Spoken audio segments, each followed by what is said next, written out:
Hello everyone. তো এখন finally হান অজুকে নিয়ে তার বাড়িতে পৌঁছে যায়। অজু নিজের বাড়িতে পৌঁছে যেন একদম শান্ত হয়ে গেছিল। সে নিজের টয় নিয়ে খেলতে শুরু করে, কিন্তু হান এখানে এসে শুধু তার দিদির কথাই মনে পড়ছিল। যখন সে সে রুমে যায় যেখানে তার দিদি আর তার ঝগড়া হয়েছিল, তখন তার কথা তার খুব মনে পড়ে আর সে খুব কষ্ট পায়। আর সে এটাও দেখেছে যে তার দিদি তার জন্য আই এম সরি লিখে রেখে গেছিল। সে অনেকক্ষণ ধরে কাঁদতে থাকে, তার দিদিকে খুব মনে পড়ছিল। অ্যান্ড একই সঙ্গে একটা গুড নিউজও পায় সে। সেটা হলো বিএস ফুড কোম্পানি থেকে তাকে ইন্টারভিউর জন্য ডাকা হয়েছে। সে ফাইনালি ফুল টাইম হতে চলেছে। এখন তার দিদি পাশে নেই, কিন্তু উজুই হবে তার জীবনের ভরসা। এখন এটাই তার একমাত্র ফ্যামিলি। অন্যদিকে আমাদের তাইয়ুনকে দেখানো হয়, যে ভিতরে ভিতরে খুবই স্যাড ছিল, কিন্তু সে নিজেকে কুল রিপ্রেজেন্ট করছিল। সে এমন ভান করে যে তার কোনো কিছুতে কোনো কেয়ার নেই। সে তার ফ্রেন্ডের সাথে ড্রিঙ্ক করছিল আর বলতে থেকেছে তাকে বলা হয়েছিল ওই বাচ্চাটার রেসপন্সিবিলিটি নিতে। আমার তার সাথে কিসের রিলেশন আছে বলো? অ্যাকচুয়ালি সে কোনোভাবে জাস্টিফাই করে নিজের গিল্ট কভার করার চেষ্টা করছিল, কিন্তু তার ফ্রেন্ড বুঝে গেছিল যে আজ সে খুব স্যাড অ্যান্ড সেটা শুধু লুকানোর চেষ্টা করছিল। কিন্তু সে আর কতদিন পালাবে? সে নিজের কাছ থেকে পালাতে পারবে না। এখন একটা জিনিস তাকে বারবার ব্রদার করছিল, সেটা হলো অ্যাক্সিডেন্টের আগে তার ভাই তাকে কেন লাস্ট কল করেছিল। সে ফোনটা না ধরায় একটা মেসেজ রেখে গিয়েছিল যে তোমার সাথে একটা ইম্পর্টেন্ট কথা আছে। কে জানে সেই ইম্পর্টেন্ট কথাটা কী ছিল। এদিকে হানজিন বেচারির জীবন একেবারে আপসাইড ডাউন হয়ে গিয়েছিল। তার বাড়ির এই অবস্থা ছিল, অ্যান্ড এখানে সে বাচ্চাটার জন্য খাবার বানানোর চেষ্টা করছিল, অ্যান্ড তার বাড়ি পুরো মেস আপ হয়ে গেছিল। আর এত কষ্ট করে যে খাবার সে বানায় সেটা উজু থুতু করে ফেলে দেয়। তার একদম পছন্দ হয়নি। এর মধ্যে তার বেস্টি সেখানে ফিরে আসে, আর তার এই কন্ডিশন থেকে তার খুব খারাপ লাগে। সে বলেছে আমি তোমাকে পুরোপুরি হেল্প করব। প্রথমে হানজিন তাকে বলেছে আমার হেয়ার ওয়াশ করে দাও। এখন সে হানজিনকে আর উজুকে প্যাম্পার করতে ব্যস্ত হয়ে পড়েছিল, আর পাশাপাশি কথাও বলছিল। কিন্তু এখানে উজু একটা উল্টো কাজ করে ফেলে। বসে থাকতে থাকতে সে সেখানে পটি করে দেয়। এখন তাদের সেই সব কিছু ক্লিন করতে হয়। এসব কিছু করার পর সে তো ফাইনালি খুব শান্তিতে ঘুমিয়ে পড়ে, কিন্তু ভাবতে থাকে যে বাচ্চারা দূর থেকেই এত কিউট লাগে, কাছে এলে একেবারে ডিজাস্টার হয়ে যায়। কথার মাঝে হানজিন তার ফ্রেন্ডকে রিকোয়েস্ট করে যে কাল আমার ইন্টারভিউ আছে, শুধু 3 ঘন্টার জন্য তুমি উজুকে কেয়ার করে নিও। ফ্রেন্ডও তাকে ইয়েস বলে দেয়। অন্যদিকে তাইয়ন আজকাল নিজের বাড়িতে রিনোভেশন করাতে ব্যস্ত থাকে। তার প্রতিটা জিনিস এত ডিটেলস আর এত পারফেক্ট চাই যে তার ঠিকাদারও মাথা ধরে বসে থাকে। ভাবতে থাকে শেষ পর্যন্ত কাদের সাথে আমি কন্ট্রাক্ট করলাম। ওয়েল এখন সিন শিফট করে, অ্যান্ড আমাদের ইয়ংসংকে দেখানো হয়। সে বিএস ফুড কোম্পানিতে একটা টিমের ম্যানেজার ছিল, আর এর পাশাপাশি সে খুবই হ্যান্ডসাম ছিল। তার কুকিং স্কিলও খুব ভালো ছিল, অ্যান্ড শেফ হয়ে সে তো আরও বেশি হ্যান্ডসাম লাগছিল। এখানে তাকে শর্টলিস্টেড ক্যান্ডিডেটের সিভি দেখানো হয়, আর এগুলো দেখতে দেখতে যখন তার নজর হানজিনের ফটোর উপর পড়ে, তখন মনে হয়েছিল সে যেন তাকে আগে থেকেই চেনে। তাকে দেখা মাত্রই তার ফেসে স্মাইল চলে আসে। ওয়েল এখন ফাইনালি ইন্টারভিউর দিন এসে গেছে। হানজিন নিজের রেডি হতে ব্যস্ত ছিল, আর সেই সময় আমাদের তাইয়ুনকে দেখানো হয়। সে যখনই কোথাও ক্যান্ডি দেখে তখনই তার সামনে বারবার উজুর মুখটা ভেসে ওঠে। সে তাকে খুবই মনে করতো। অফকোর্স সে তো তার নিজেরই ব্লাড ছিল, সে তাকে ভালোবাসতো, কিন্তু তবু সে এই বিষয়টা ইগনোর করার চেষ্টা করছিল। এখন দুর্ভাগ্যবশত শেষ মুহূর্তে তার ফ্রেন্ডের কোম্পানিতে একটা এমার্জেন্সি পড়ে যায়। সে কল করে হানজিনকে বলেছে সরি, আমি উজুর কেয়ার নিতে পারবো না, প্লিজ তুমি অন্য কাউকে দেখে নাও। এখন হানজিনকে কোনোভাবে ইন্টারভিউ দিতে যেতে হতো। সে এদিক ওদিক তার ফ্রেন্ডদের কল করে, ইভেন সে তাদের নেবারদের কাছেও গিয়ে রিকোয়েস্ট করে, কিন্তু তখন কেউই ফ্রি ছিল না। এখন তার আর কিছুই মাথায় আসছিল না। তখন সে তাইয়ংকে কল করে আর তার বাড়িতে ডেকে আনে, একটা এমার্জেন্সি কথা বলবো বলে। তারপর তাকে নিজের ভাঙা হাত দেখায়, বলে যে তোমার জন্যই এত আঘাত লেগেছিল আমার, এই দেখো ব্যান্ডেজ। আমি ঠিক মতো ওদের কেয়ার নিতে পারছি না, শুধু 3 ঘন্টার ব্যাপার, তুমি ওর কেয়ার করো, আমি বিএস ফুড কোম্পানিতে আমার ইন্টারভিউ দিয়ে আসছি। সেই ছোট্ট ঝামেলার প্যাকেটকে কোনোভাবেই সামলাতে চাইতো না, তাই প্রথমে সে ভিকটিম কার্ড খেলে। তারপর তাকে ব্ল্যাকমেল করা শুরু করে, বলে তুমি কি ভুলে গেছো এটা তোমার নিজের রক্ত, তোমাকে ছাড়া আর কে এর কেয়ার নিতে পারে। যাই হোক, তোমার আমার হেল্প করা উচিত, কারণ আমরা দুজনে একসাথে শিফট করছি। সে অবাক হয়ে যায়, কবে শিফট করলাম?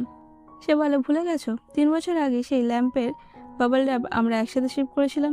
আর এইভাবে তাকে বোকা বানিয়ে সে সেখান থেকে চলে যায়। তাই শুধু ভাবছিল যে বাড়ি কতটা এলোমেলো, আর এখন সে কি করবে। এই ছোট্ট প্যাকের বড় ধামাকা। আমি একে কিভাবে সামলাবো। আর তার কাছে বাচ্চারা এমনিতেই খুব অ্যানোয়িং লাগতো। এর মধ্যে তার অফিস থেকে একটা ইম্পর্টেন্ট কল আসে। একটা টাস্ক ছিল যা পেন্ডিং ছিল। সে সেটা নিজের অ্যাপার্টমেন্টে গিয়ে ল্যাপটপে করতে চেয়েছিল।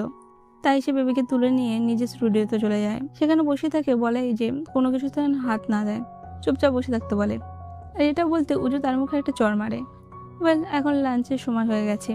সে তাড়াতাড়ি করে ভাবতে থাকে যে বাচ্চাকে কিছু মজার খাবার খাওয়াই, এতে সে খুশি হয়ে যাবে আর আমাকে বেশি বিরক্ত করবে না। তার জন্য সে বার্গার অ্যান্ড ফ্রেঞ্চ ফ্রাই নিয়ে আসে। এখন তাকে খেতে বসিয়ে সে নিজের বাসে বসে নিজের কাজ করতে থাকে। কাজে সে এতটাই ডুবে গেছিল যে কিছুক্ষণ পর সে যখন ঘুরে তাকায় তখন সে চিৎকার করে ওঠে। ওই বাচ্চা তার অ্যাপার্টমেন্ট একেবারে আপসাইড ডাউন করে ফেলেছিল। তার তো একদম মেস পছন্দ ছিল না, আর এটা সে কিভাবে সহ্য করবে তা বুঝতেই পারছিল না। সে এত জোরে চিৎকার করে যে তার বিল্ডিং এর লোকেরাও বাড়ি থেকে বেরিয়ে আসে, ভাবে কোথাও আতকুরকি হলো কিনা। বাচ্চাটা ভয় পেয়ে কাঁদতে শুরু করে। সে ভয় পেয়ে গিয়েছিল। এর মধ্যে উজু পটি করে দেয়। আর এখানে তাইও ভাবছিল, তুমি কেন কাঁদছো? কাঁদা তো আমার উচিত। এখন সে তাকে নিয়ে বাড়ি থেকে বের হচ্ছিল, আর রাস্তায় সে তার আন্টিকে কল করতে যাচ্ছিল। এমন সময় বাচ্চাটা তার ফোনটাও রাস্তায় ফেলে দেয়। আর তার কাছে কাউকে কল করার মতো ফোনও ছিল না। সে আর কি করবে, সরাসরি বিএস কোম্পানিতে এসে পৌঁছে যায়। সেখানে তারা মলে কিছু ডেকোরেশন করেছিল। সে সেখানে গিয়ে সেই ডেকোরেশনগুলোকে নষ্ট করতে শুরু করে। এই সব কিছু দেখে অনেক মানুষ এখানে জড়ো হয়, আর তার মধ্যেই হানজিনও ছিল। যখন সে সামনে আসে আর দেখে যে এই সব কিছুর পিছনে উজু আছে, আর সাথে সাথে সেখানে দাঁড়িয়ে থাকা তাইও তাকে বারবার হানি হানি বলে ডাকছে, এটা দেখে তার নিজের ফিউচার কলিগদের সামনে খুব লজ্জা লাগে। এখন এদিকে বাচ্চার অবস্থা খুব খারাপ ছিল, আর অন্যদিকে তাইও বলে ফেলেছিল হানজিনের সেই মিথ্যে কথা যে তার হাত এখনো আহত।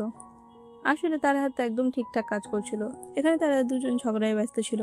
এমন সময় বাচ্চাটা হঠাৎ করে হারিয়ে যায়। কাছে যে ফাউন্টেন চলছিল সেখানে গিয়ে মজা করতে শুরু করে। এখন তারা তার পিছনে দৌড়াচ্ছিল, আর উজু সামনে সামনে। সে তাদের বেশ দৌড় করায়। আর শেষে যখন তারা তাকে ধরে ফেলে ততক্ষণে তারা পুরো ভিজে যায়।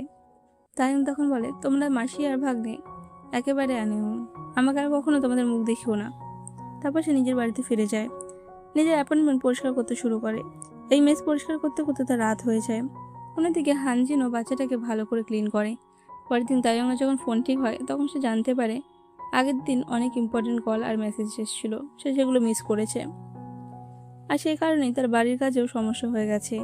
তার এখনই শিফট করার কথা ছিল, কিন্তু এখন সেখানে ওয়াটার লিকেজ হয়ে গেছে আর সবকিছু ভিজে যায়। তাই তার তার কাজ সময় মতো শেষ হতেই পারবে না। তার শিফট হতে এখনো 1 মাস সময় লাগবে। সে তার নতুন বাড়ির জন্য অনেক ফার্নিচার অর্ডার করে রেখেছিল, আর আগের অ্যাপার্টমেন্টের কন্ট্রাক্টও শেষ হতে যাচ্ছিল। এখন সে ভাবতে থাকে এত জিনিস নিয়ে সে যাবে কোথায়। কাছাকাছি কোথাও কোনো অ্যাপার্টমেন্টের রেন্টও পাচ্ছিল না। খুব এমার্জেন্সি পরিস্থিতি ছিল। তখন তার কিছু মনে পড়ে, আর সেটা ছিল হানজিনের সেই কথা যখন সে তাকে অফার দিয়েছিল, এটা উজুরি বাড়ি, তুমি যখন খুশি এখানে এসে থাকতে পারো, আমরা দুজন মিলে বাচ্চার কেয়ার করব, ইউ আর অলওয়েজ ওয়েলকাম। আর এটা ভেবেই সে সব জিনিসপত্র গুছিয়ে উজুর বাড়িতে চলে আসে। হানজিন তাকে দেখে একেবারে শকড হয়ে যায়। সে নিজের জিনিসপত্র নিয়ে সোজা ভেতরে ঢুকে পড়ে। তারপর উজুকে আদর করে, আর সেই সব কথাই আবার রিপিট করে যেগুলো হানজিন বলেছিল। বলে যে আমার এর সাথে খুব ভালো কেমিস্ট্রি আছে, এটা তো আমার নিজের রক্ত, তাই না? আমি এখন এর সাথে থাকবো। হানজিন অনেক চিৎকার করতে থাকে, আমি যা বলেছিলাম সেটা ভুলে যাও। আর তাছাড়া তুমি আর আমি এক ছাদের নিচে একসাথে থাকতে পারি না। তুমি একজন বয় আর আমি গার্ল। সঞ্জন বলে, তুমি চিন্তা করো না, তুমি আমার টাইপের নও। আর তাছাড়া তোমার পারমিশনের আমার কোনো দরকারই নেই, এটা উজুর বাড়ি। সে উজুকে জিজ্ঞেস করে, আর সে সঙ্গে সঙ্গে ইয়েস বলে দেয়। হানজিন তাকে রাখতে চাইছিল না, কিন্তু সে তাকে দেখায় যে গতকালে বাচ্চাটা আমার কত ক্ষতি করেছে, আর এই জন্যই আমার অ্যাপার্টমেন্টের কাজও পেন্ডিং হয়ে গেছে। হয় আমাকে কম্পেনসেশন দাও, না হলে আমাকে এখন থাকতে দিতে হবে। এখন বেচারি চুপ হয়ে যায়। তারপর সে ক্লান্ত হয়ে মেঝেতে শুয়ে পড়ে। সে নিজের জিনিসপত্র গুছাচ্ছিল, আর পাশাপাশি উজুরে কেয়ার করছিল। এখন এটা ছিল প্রথম রাত, যেদিন সে শান্তিতে ঘুমিয়েছিল। হানজিন যখন ঘুম থেকে ওঠে তখন বাড়ির পুরো চেহারাই বদলে গেছিল। তার বাড়ি একেবারে পরিষ্কার ঝকঝকে আর নিট ক্লিন হয়ে যায়। আর এখানে তার জন্য ব্রেকফাস্টও রেডি করা ছিল। ওর জন্য একটা দারুণ ব্রেকফাস্ট তার আঙ্কেল বানিয়েছিল, আর সে নিজের হাতে তাকে খাওয়াচ্ছিল, যা খুব হেলদি ছিল। সে বাথরুমে যায়, সেখানে গিয়েও দেখে সবকিছু একেবারে ঝকঝকে, এমনকি সে বাচ্চার কাপড়ও ধুয়ে দিয়েছিল। এর ফলে কোথাও না কোথাও হানজিনের উপকারী হচ্ছিল, আর সে উজুর কেয়ার নিতে তাকে খুব ভালোভাবে হেল্প করছিল। উজুর জন্য সে ঠিক ছিল। আপাতত সে তাইয়ং এর ফাঁদে পড়েই যাচ্ছিল, কিন্তু তারপর নিজেকে সামলে নেয় যে না, খুশি হওয়ার কোনো দরকার নেই, আমি তাকে কখনোই এই বাড়িতে থাকার পারমিশন দেবো না। এর মধ্যে তার কাছে একটা মেসেজ আসে যে বিএস ফুড কোম্পানিতে তাকে ফুল টাইমার হিসেবে হায়ার করা হয়েছে। সে খুব খুশি হয়ে যায়। এই কথা যখন তাইয়ং শোনে তখন সে বলে, এটা তো খুব ভালো নিউজ। তুমি এমন করো, কোনো কিছু চিন্তা করো না, ভালো ড্রেস আপ করো অ্যান্ড ফ্রেন্ডের সাথে পার্টি করো গিয়ে, আমি উজুকে সামনে নেবো, এনজয় করো। তুমি অনেকদিন ধরে খুব টায়ার্ড আছো। এখন হানজিন তার ফ্রেন্ডের কাছে গিয়ে বসেছিল আর তাকে মনের সব কথা বলে। তার ফ্রেন্ড বলে, এতে এমন কি আছে, তুমি এত ব্যাকডেটের চিন্তাধারা কেন রাখো, এগুলো সব আউটডেটেড হয়ে গেছে। সে একজন ছেলে, তুমি একজন মেয়ে, তোমরা কি একই বেডরুম শেয়ার করছো নাকি? তোমরা তো শুধু হাউসমেট, আর এর পাশাপাশি সে উজুর কেয়ার নিতে তোমাকে হেল্প করবে, তুমি এত ক্লান্তও হবে না। এদিকে তাইয়ংও সব প্ল্যানিং করে এসব করেছিল। সে ভেবেছিল 1 মাস হামহাও কাটিয়ে নেব, কিন্তু আমার ফার্নিচার সেফ থাকবে আর আমার বাড়ির কাজও স্মুথলি চলবে। কিন্তু তার ফ্রেন্ডরা তাকে বলতে থাকেছে এমন না হয় যে ওই মেয়ের সাথে থাকতে থাকতে তুমি তাকে ভালোবেসে ভালো, কিন্তু সেও বলে এটা ইম্পসিবল। এখন রাতে ডিনারের সময় তারা দুজন একে অপরের সামনে বসে মিটিং করে। এখানে হানজিন ভাবনা চিন্তা করে সিদ্ধান্ত নিয়েছিল যে সে তাকে এই বাড়িতে থাকতে দেবে। সে বলে, আমি আমার জবে নতুন, তাই উজুর কেয়ার তুমি বেশি করবে, যাতে আমি আমার জবে নিজের জায়গাটা ঠিক করতে পারি। আর এর পাশাপাশি বাকি সব খরচ, উজুর খরচ আমরা হাফ হাফ করে শেয়ার করব। আর এই কথা সে সঙ্গে সঙ্গে রাজি হয়ে যায় আর তারা একটা এগ্রিমেন্টও সাইন করে। এখন কি তারা মিলেমিশে এই বাড়িতে থাকতে পারবে? তাদের একে অপরের প্রতি ফিলিংস কিভাবে ডেভেলপ হবে, এটা জানার জন্য স্টে কানেক্টেড। Bye bye.